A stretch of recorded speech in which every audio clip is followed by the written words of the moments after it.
Sete características dos falsos mestres. Thomas Brooks, 1608-1680. Texto traduzido pelo site oestandartedecristo.com, produção do website josemarbessa.com. Satanás trabalha possível e principalmente por meio de falsos mestres, os quais são mensageiros e embaixadores para enganar, iludir e sempre destruir as preciosas almas dos homens, como está em Atos 20, 28 a 30, 2 Coríntios 11, de 13 a 15, Efésios 4, 14, 2 Timóteo 3, de 4 a 6, Tito 1, 11, 12 e 2 Pedro 2, 18 e 19. Nos profetas de Samaria bem vi loucura, profetizavam da parte de Baal e faziam errar o meu povo Israel.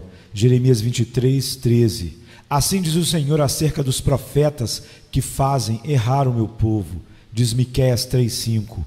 Eles os seduzem e os desviam do caminho direito para atalhos e cegos matagás de erro, blasfêmia e iniquidade, onde eles estão perdidos para sempre. Acautelai-vos, porém, dos falsos profetas, que vêm até vós vestidos de ovelhas, mas interiormente são lobos devoradores, diz Mateus 7,15. Estes lambem e sugam o sangue das almas. Guardai-vos dos cães, guardai-vos dos maus obreiros, guardai-vos da circuncisão, diz Filipenses 3,2. Estes beijam e matam, estes clamam paz, paz, até que as almas sejam lançadas no fogo eterno, como está em Provérbios 7. Agora, a melhor forma de livrar pobres almas de serem iludidas e destruídas por estes mensageiros de Satanás é revelá-los em suas nuances, de modo que, sendo conhecidos, as pobres almas possam evitá-los e fugir deles como do próprio inferno. Agora você pode conhecê-los por essas seguintes características. A primeira característica: os falsos mestres são agradadores de homens, como está em Gálatas 1,10 e 1 Tessalonicenses 2, de 1 a 4. Eles pregam mais para agradar ao ouvido do que para beneficiar o coração. Que dizem aos videntes, não vejais, e aos profetas, não profetizeis para nós o que é reto, dizei-nos coisas aprazíveis, e vede para nós enganos, como está em Isaías 30:10. Coisa espantosa e horrenda se anda fazendo na terra. Os profetas profetizam falsamente, e os sacerdotes dominam pelas mãos deles, e o meu povo assim o deseja. Mas que fareis ao fim disto? Diz Jeremias 5, 30 e 31. Eles manejam as coisas sagradas mais com sagacidade e galanteio, divertidamente, note-se, de que com temor e reverência. Falsos mestres são almas anuladoras. Eles são como cirurgiões malignos que esfacelam a ferida, mas nunca a cura. A adulação desfez Acabe e Herodes, Nero e Alexandre. Os falsos mestres são os maiores abastecedores do inferno. Como diz o ditado, não acerba a sede blanda, não amarga, mas doce. Palavras não amargas, mas lisonjeiras, são as que fazem todo o mal, disse Valeriano, o imperador romano. Tais mestres bajuladores são doces envenenadores de almas, como diz Jeremias 23, 16 e 17. A segunda característica: os falsos mestres são notáveis em elencar sujeira, desprezo e opróbrio sobre as pessoas, nomes e méritos dos mais fiéis embaixadores de Cristo. Assim Coré, Dotã e Abirão acusaram Moisés e Arão de se elevarem sobre eles, tendo em vista que toda a congregação era santa, como diz Números 16, 3. Os falsos mestres dizem: vocês tomaram sobre si muito status, muito poder, muita honra, muita santidade sobre si mesmos, pois o que vocês são mais do que os outros, para que vocês elevem-se tanto sobre si.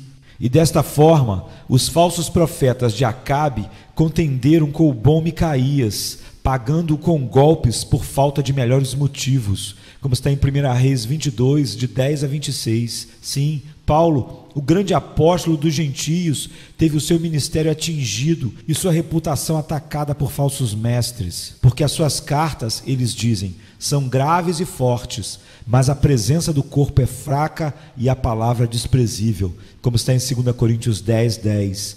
Eles mais o desprezaram do que o admiraram. Eles o viam como um ignorante mais do que como um médico. E a mesma dura avaliação teve o nosso Senhor Jesus da parte dos escribas e fariseus, os quais se esforçaram como pela vida para construir seu próprio crédito sobre as ruínas da sua reputação. E o diabo nunca dirigiu um tão grande empreendimento nesse sentido quanto nestes dias, como está em Mateus 27, 63. A sujeira, escória, desprezo que são lançados sobre aqueles de quem o mundo não é digno. Eu suponho que os falsos mestres não se importam com este dito de Agostinho: aquele que voluntariamente menospreza o meu bom nome, involuntariamente acrescenta a minha recompensa. A terceira característica: os falsos mestres são ventres de invenções e visões de suas próprias mentes e corações. E disse-me o Senhor: os profetas profetizam falsamente no meu nome. Nunca os enviei, nem lhes dei ordem, nem lhes falei. Visão falsa e adivinhação e vaidade e o engano do seu coração é o que eles vos profetizam. Como está em Jeremias 14, 14. Assim diz o Senhor dos Exércitos: não deis ouvidos às palavras dos profetas que entre vós profetizam. Fazem-vos desvanecer, falam da visão do seu coração, não da boca do Senhor. De Jeremias 23, 16. Não há multidões nesta nação cujas visões são apenas ilusões douradas, vaidades mentirosas, fantasias de mentes doentias. Estes são os grandes beneficiadores de Satanás, e a justiça divina os lançará no inferno, como tal aos grandes malfeitores, se o médico das almas não impedir isso. A quarta característica: os falsos mestres facilmente passam por cima das coisas grandes e importantes, tanto da lei quanto do evangelho, e insistem nas coisas que são de menor urgência e relevância para as almas dos homens. Ora, o fim do mandamento é o amor de um coração puro e de uma boa consciência e de uma fé não fingida, do que, desviando-se alguns, se entregaram a vãs contendas, querendo ser mestres da lei e não entendendo nem o que dizem, nem o que afirmam. Diz 1 Timóteo 1, 5 e 7, dizendo: na cadeira de Moisés estão assentados os escribas e fariseus. Todas as coisas, pois, que vos disserem que observeis, observai-as e fazei-as, mas não procedais em conformidade com as suas obras, porque dizem e não fazem. Diz Mateus 23, 2 e 3. Os falsos mestres são bons nos menores dos aspectos da lei, e tanto quanto negligentes nos maiores. Se alguém ensina alguma outra doutrina, e se não conforma com as sãs palavras do nosso Senhor Jesus Cristo, e com a doutrina que é segundo a piedade, é soberbo e nada sabe, mas delira acerca de questões e contendas de palavras, das quais nascem invejas, porfias, blasfêmias, ruins suspeitas, perversas contendas de homens corruptos de entendimento e privados da verdade, cuidando que a piedade seja a causa de ganho, se aparte dos tais. 1 Timóteo 6, 3 a 5. Se tais mestres não são sementes de hipocrisia, eu nada sei, como está em Romanos 12, 22. A terra geme por sustentá-los, e o inferno é apropriado para eles, como está em Mateus 24, 32. A quinta característica: os falsos mestres encobrem e colorem seus princípios perigosos e almas impostores com discurso muito justos e pretensões plausíveis, com conceitos elevados e expressões douradas. Muitos nestes dias são enfeitiçados e enganados, com visões, iluminação, revelação, deificação, triplicidade de flamejante, etc.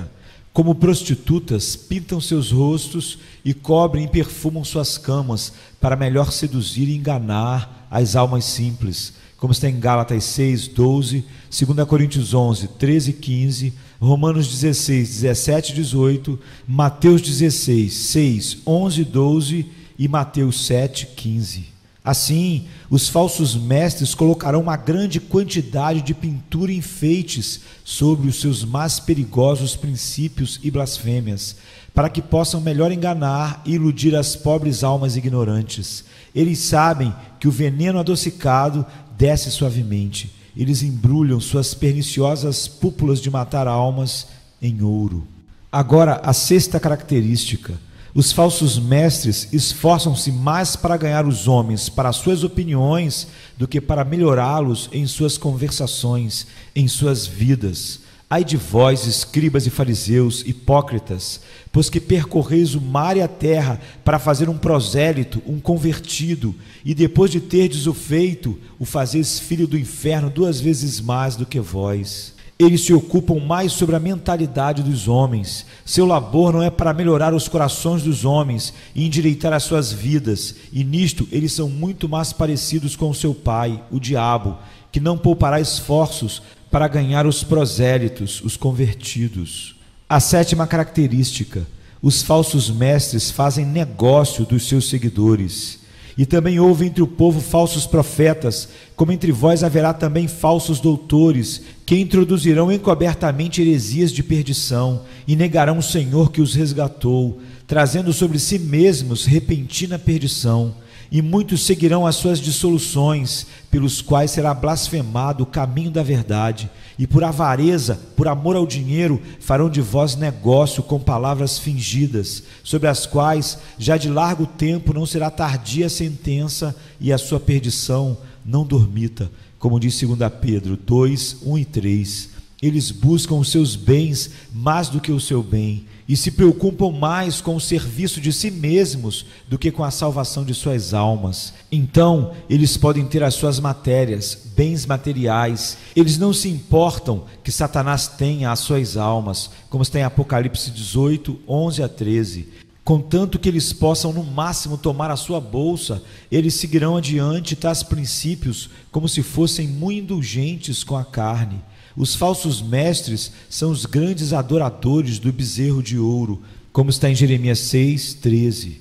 Agora, por meio destas características, vocês podem conhecê-los e assim evitá-los e manter as suas almas fora das suas perigosas armadilhas, e que você possa, minhas orações, encontrar-se-ão com as suas diante do trono da graça.